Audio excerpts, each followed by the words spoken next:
सातपूर परिसरातील जमीन हडप प्रकरणात जिल्हा प्रशासनाच्या भूमिकेवर गंभीर प्रश्नचिन्ह उपस्थित झाले असून न्याय न मिळाल्यास जिल्हाधिकारी कार्यालयासमोर आत्मदहन करण्याचा इशारा तक्रारदाराने दिल्याने खळबळ माजली आहे।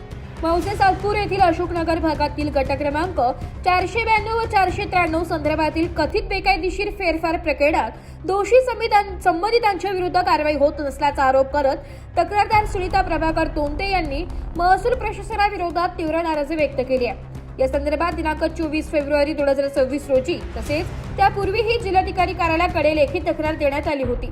त्यांनी सांगितलं होतं, संबंधित प्रकरणात भूमाफिया जितेंद्र मनोहरदास ठक्कर, श्याम सुंदर रामकिसन लाहोटी, लीलाबाई श्याम सुंदर लाहोटी, सोनल कपिल लाहोटी, कपिल श्याम सुंदर लाहोटी व इतर अनोळखी व्यक्तींनी महसूल अधिकाऱ्यांशी संगनमत करून सन 1980 मध्ये फेरफार नोंद क्रमांक 2935 व 2936 द्वारे महसूल अभिलेख 712 मध्ये बेकायदेशीररित्या स्वतःची नावे दाखल केल्याचा गंभीर आरोप करण्यात आला।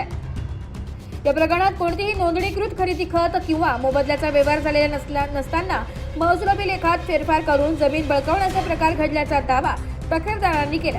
या बेकायदेशीर नोंदीच्या आधारे संबंधित भूमाफियाकडून त्यांच्या कुटुंबियाला मिळकतीवर वहिवाट करण्यास अडथळे निर्माण केले जात असून सतत दबाव व धमक्या दिल्या जात असल्याचंही त्यांनी म्हटलंय।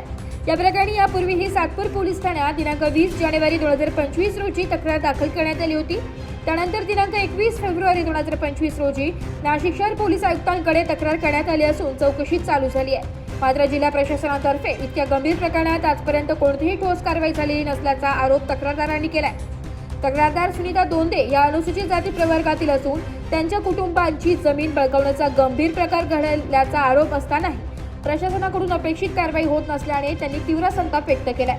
विशेषतः जिल्हाधिकारी आयुष प्रसाद हे या प्रकरणात काहीच कारवाई करत नसल्याचा त्यांनी आरोप केलाय। त्यामुळे शासनाने तातडीने लक्ष देऊन न्याय द्यावे अशी मागणी त्यांनी केली आहे।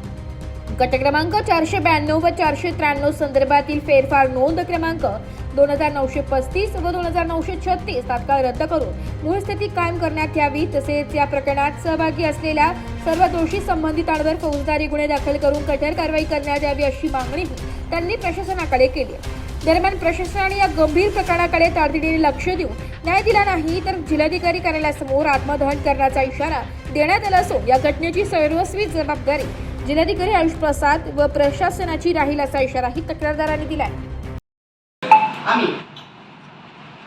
मी मुलगी आहे भालेरावची मोठी।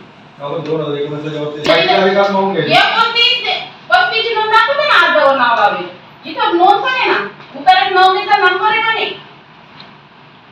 म्हणजे तुमचं मी नोंद दाखवू का तुम्हाला? 29-35 ची नोंद आहे आणि 30 नोंद तुम्हाला दाखवते। उतारा पण आज पण ती 29-35 नी नाव लावलं नाही पैसा दिला, पैसा त्याला त्याला मंडळात करायला।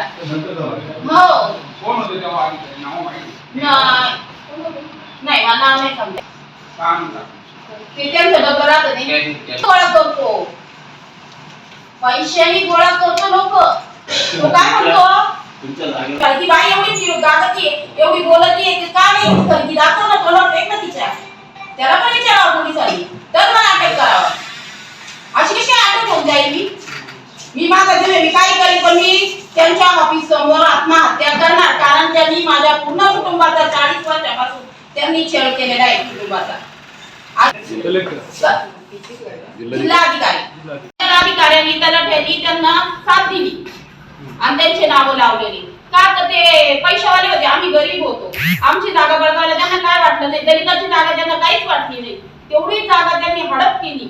आज आम्ही एक रुपयाला दर्शेली तर त्याच्यात आमच्या कुटुंबाला मरून गेलेलं चालत एवढं त्यांनी आम्हाला हे करेल। तुमच्या केव्हा लक्षात आलं?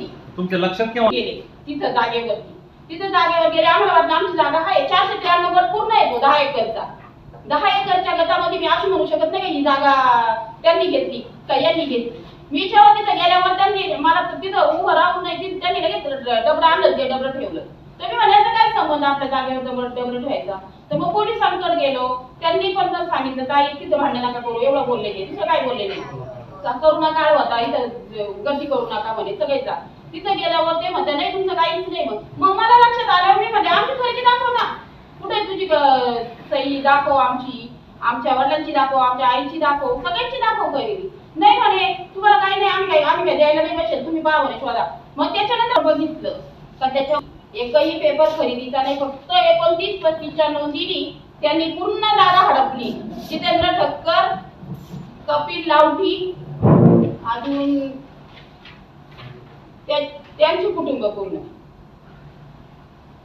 तुम्हाला प्रत्येकाला एक एक द्यायचं असेल तर मी देते. ब्युरो रिपोर्ट, नाशिक लोकशाही न्यूज, नाशिक.